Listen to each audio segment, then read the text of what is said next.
올해로 퇴직 4년차가 되는 강 선생님은 얼마 전에 뉴스 하나를 보고 가슴을 쓸어내렸습니다. 퇴직한 첫 해, 뭐랄까 이리저리 알아보다가 고심 끝에 포기한 일이 있었는데 했으면 큰일이었겠다는 생각이 들었습니다. 강 선생님이 하려다가 말았던 일은 바로 스터디 카페였습니다. 당시에 건너 지인 하나가 스터디 카페를 차렸는데 한 달에 1,000만 원 이상씩 번다고 했었거든요. 그래서 해볼까 하고 열심히 알아보다가 다른 사정으로 때를 놓친 것이 오히려 이제 와서는 돈을 번 격이 된 것 같았습니다.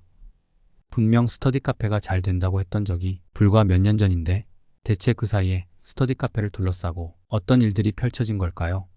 스터디 카페란 일반 대중을 대상으로 카페 독서실 형태의 공간에서 공부, 회의, 토론할 수 있는 장소를 제공하는 산업을 말합니다. 쉽게 말해 독서실과 카페, 이 두 가지의 공간 대여업이 결합된 형태이지요.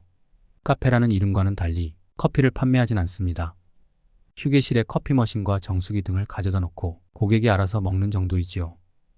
예전에는 공부하면 독서실을 떠올렸는데 요즘 학생들은 스터디 카페를 떠올립니다. 스터디 카페를 간단하게 스카라고 줄여 부르기도 합니다. 주로 자리하는 곳은 대학가나 학교 근처, 교통이 편리한 역사 근처입니다.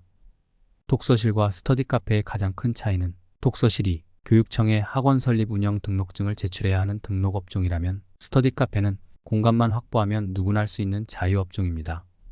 이 때문에 형평성 문제로 초기에 말이 많았던 적도 있었는데 어찌되었든 이런 특징을 눈여겨본 프랜차이즈 업체가 이 업계에 뛰어들면서 2017년부터 스터디 카페는 기하급수적으로 늘어나기 시작했고 이후 급속도로 활황기를 맞게 됩니다. 특히 코로나 시기에 대면 수업이 어려워지면서 많은 학생들이 스터디 카페로 몰렸는데요. 자율학습을 한다던가 1:1 과외를 받기 위한 목적으로 이용률이 증가했습니다. 이러한 흐름을 타고 매장 수도 2020년에 수도권에만 약 2,200여 개가 있었던 것으로 조사되었습니다. 지금은 이보다 더 늘어났을 것으로 추정되고 있습니다. 스터디 카페를 차리기 위한 별도의 자격 조건은 없습니다. 창업 비용만 있으면 누구나 운영이 가능하지요. 스터디 카페 브랜드를 인터넷에서 검색하고 홈페이지에 전화번호만 남기면 빠르면 10분 안에 연락을 받을 수도 있습니다. 창업 비용은 50평대 기준으로 최소 1억 5천만 원 이상이 드는 것으로 알려져 있는데요.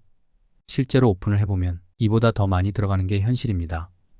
프랜차이즈 업체에 따라 공시에서 오픈하지 않은 금액이 있기도 하고 진행하는 과정에서 예상치 못한 비용이 발생하기 때문입니다.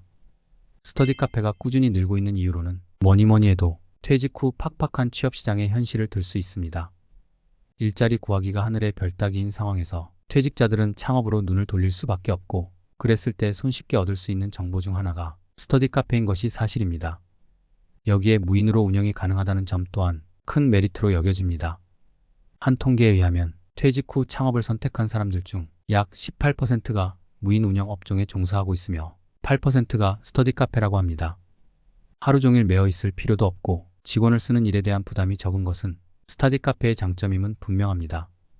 게다가 운영하는데 큰 힘과 기술이 필요하지 않는 점도 중요한 차별점으로 여겨집니다. 그렇다면 현실은 어떨까요?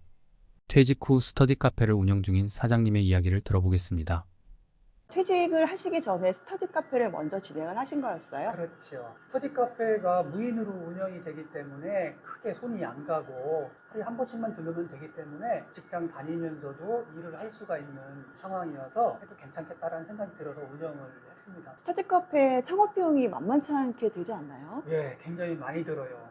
물론 평수에 따라서 차이는 나겠지만은 기본으로 뭐 한 3억 정도, 한 70평 뭐 이 정도 됐죠. 현재도 하고 있습니다. 한 4년 됐는데 초창기에는 뭐 비용 제하고도 1,000만 원 이상 수익이 났었습니다. 우리나라 사람들이 그러듯이 뭐가 괜찮다 싶으면은 우후죽순격으로 많이 생겨나서 지금은 현상 유지 정도라서 정리를 좀 하고 새로운 거를 찾아볼 계획입니다. 이처럼 스터디 카페는 더 이상 핑크빛 창업 아이템은 아닙니다. 최근 4년간 문을 닫은 스터디 카페는 10곳 중 2곳입니다. 정부 부처가 집계한 지난해 자영업 폐업률인 9.5%이 2배에 해당하는 수치입니다. 평균 생존 기간은 2년 5개월로 일반 카페보다도 짧은 수준입니다. 스터디 카페의 영업이 어려운 이유는 크게 3가지로 볼 수 있습니다. 첫째는 치열한 경쟁 때문입니다. 흔히들 한 집 건너 커피집 또는 한 집 건너 치킨집이라고 하는데요. 요즘에는 한 집 건너 한 집이 스터디 카페라는 말이 이상하지 않을 정도가 되었습니다. 한마디로 지금의 스터디 카페는 포화 상태이지요. 일례로 신촌을 예를 들면 현재 신촌에만 50곳 이상의 스터디 카페가 운영 중에 있습니다. 보이시는 부분의 빨간색이 녹색 창에서 신촌 스터디 카페라고 치면 검색되는 곳인데요.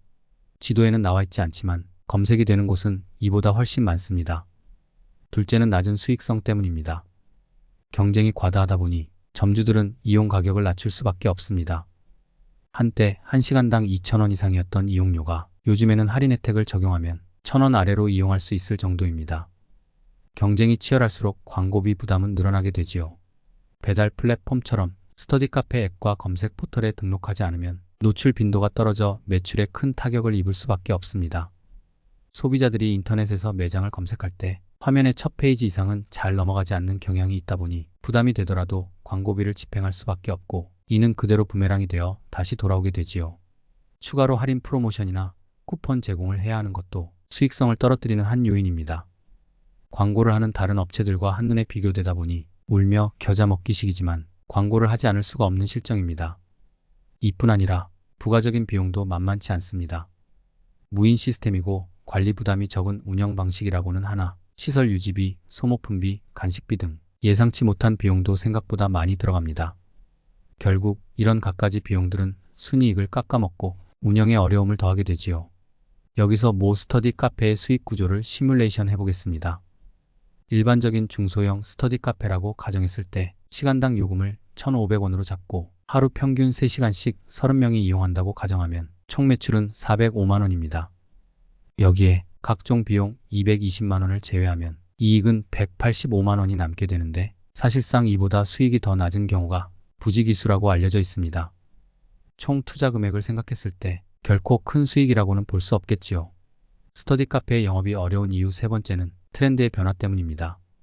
카공족, 카공족이라는 말 들어보셨지요?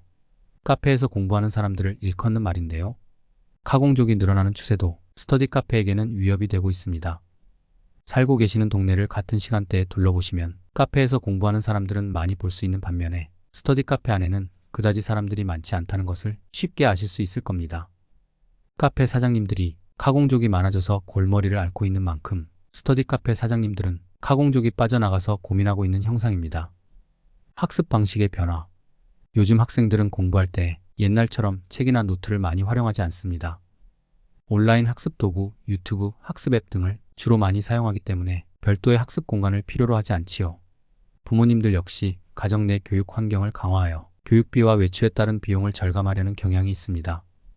여기에 공공기관에서는 공부방이나 도서관, 스터디룸 등 스터디 카페의 수요가 분산될 만한 공간을 확대하고 있는 추세라 이용자 입장에서는 굳이 스터디 카페만 고집할 이유가 없습니다. 이러한 어려움 외에도 스카 사장님은 다양한 고충을 토로하고 계신데요. 주요 고객층인 학생들의 방학과 휴가철에는 수요가 급속도로 줄어들어 매출이 더욱 떨어진다는 점. 무인 시스템이긴 하나 관리가 제때제때 이루어지지 않으면 고객 불만이 커지고 유지 비용이 늘어나며 이는 이익 감소라는 악순환으로 이어진다는 점 등을 들었습니다. 특히 저녁 시간대에 청결 상태가 엉망이 되면 직접 와서 체크를 할 수밖에 없는데요. 이 때문에 삶의 질이 크게 떨어졌지만 인건비 때문에 전담 인력을 쓸 수도 없다는 게 사장님들의 고민이었습니다. 그렇다면 앞으로는 어떻게 될까요?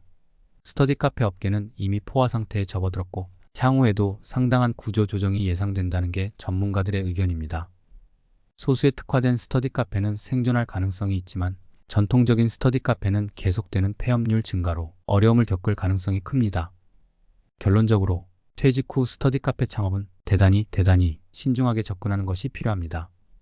마지막으로 현재 스터디 카페를 운영하고 계시는 사장님께 다른 퇴직자분들께 추천하시겠느냐는 질문을 드렸습니다. 지금 스터디 카페를 하시려는 분께는 어떤 말씀 해주시고 싶으세요? 지금은 너무 포화 상태라서 권하고 싶지 않습니다. 잘 생각해서 여러 가지를 잘 따져받았고 확실하다 싶으면 해야 되겠지만은 그렇지 않다면은 말리고 싶습니다. 모든 분들 건강하시길 바랍니다.